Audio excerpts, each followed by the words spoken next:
पहुंचे हैं, क्या कहेंगे सर? भाई एक ही बात कहेंगे कि बिहार में 60% से ज़्यादा लोग बदलाव चाहते हैं। लोग लालू नीति से छुटकारा चाहते हैं।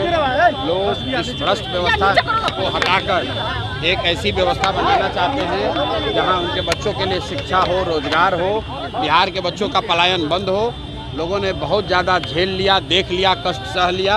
अब उनको ये पिछले 25-30 साल में पहली बार एक रास्ता दिख रहा है जहां उनको लालू के डर से भाजपा और भाजपा के डर से लालू को वोट नहीं देना पड़ेगा। एक बिहार में स्वच्छ बेहतर व्यवस्था बनाने के लिए अगर लोग मिलकर अपने बच्चों के लिए वोट देते हैं, जन स्वराज की व्यवस्था बनती है, तो बिहार भी विकास के मार्ग पर आगे बढ़ सकता है। नीतीश कुमार ने एक बार फिर से तेजस्वी यादव के वोट बैंक पर सेंध लगा दिया है। युवा आयोग के गठन के बाद अब फ्री बिजली 100 यूनिट बिजली। आप ये बताइए कि युवाओं को यहाँ आयोग चाहिए कि रोजगार चाहिए? भाई ऐसा कितना आयोग आया बना गया, उससे कोई फर्क नहीं है। बिहार का युवा आज से 20 बरस पहले भी पलायन कर रहा था और आज भी वो बेरोजगार है, पलायन कर रहा है। आपने कहा बिजली के बिल की बात, तो मेरा अपना मानना है कि लोग 100 यूनिट फ्री बिजली नहीं चाहते हैं, उससे ज़्यादा ये चाहते हैं कि जो बिजली का गलत बिल आ रहा है वो गलत बिल ना आए। बिहार के लोग चोर नहीं हैं। बिहार के लोग ये चाहते हैं कि जो बिजली कंज्यूम करते हैं, जो बिजली की खपत करते हैं, उतना ही बिल आए, गलत बिल ना आए। और दूसरा जो प्रीपेड मीटर बनाया है सरकार ने, जिससे गरीब आदमी को रिचार्ज नहीं होने पर उसके घर में अंधेरा हो जाता है, उसको प्रीपेड को हटाकर पोस्टपेड करने की ज़रूरत है ताकि लोग कमाकर अपना पैसा भर सकें। तो ये 100 यूनिट बिजली फ्री देने से कोई फ़ायदा नहीं है। नीतीश कुमार इन लोगों का खून चूस रही है, नीतीश कुमार सरकार पिछले 10 बरस से, 20 बरस से।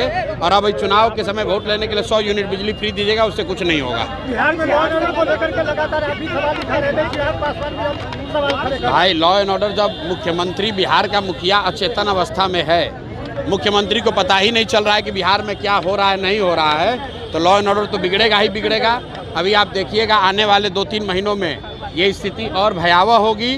बिहार में फिर से लोगों को वो दिन याद आ रहे हैं जब जंगल राज में, लालू जी के राज में लोग 4 बजे घर छोड़ अपना घर मकान भागते थे वापस छोड़कर।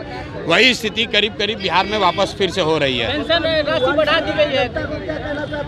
बारिश नगर की जनता को यही कहेंगे कि भैया जैसे पूरे बिहार के लोगों ने ठान लिया है, इस बार आप भी जगिए। जाति पाति धर्म नाली गली 5 किलो अनाज से ऊपर उठकर आप लोग अपने बच्चों के लिए वोट दीजिए, अपने बच्चों की शिक्षा और रोजगार के लिए वोट दीजिए, ताकि छठ के बाद आपकी गरीबी बदहाली परेशानी कम हो, आपके बच्चों को रोजगार हो, आपके बच्चों को दूसरे राज्य में जाकर रोजी रोजगार के लिए गाली धक्का न खाना पड़े। पैनोरमा ग्रुप, जो सोचता है वो करता है। आपके अपने सपनों का आशियाना। ये लो मुंह मीठा करो, आज मैंने अपना जॉब छोड़ दिया, अब हम पूर्णिया वापस जाएंगे। जॉब छोड़ दिया है? मतलब ये घर कैसे चलेगा? हम करेंगे क्या? और माँ बाबूजी क्या बोलेंगे? इसलिए मैं एक और मिठाई का डब्बा लाया। अपने बिजनेस के लिए लोन अप्रूव हो गया। अरे लोन अप्रूव हो गया वो तो ठीक है, लेकिन पूर्णिया में हम रहेंगे कहाँ? अपना घर भी तो नहीं है वहाँ। इसलिए तो एक और मिठाई का डब्बा अलग से लाया हूँ। हमने पूर्णिया में घर ले लिया है, पूर्णिया के ई होम्स पैनोरमा में। पूर्णिया में पैनोरमा ग्रुप लेकर आए हैं ई होम्स पैनोरमा। बड़ा घर, आलीशान जिंदगी और अत्याधुनिक सुविधाओं के संग। अरे अरे, अब क्यों मुंह मीठा करवा रही हो? क्योंकि हम घर वापसी जो कर रहे हैं। घर वापसी की खुशी पूर्णिया में ई होम्स पैनोरमा के संग। ई homes panorama, luxurious lifestyle redefined.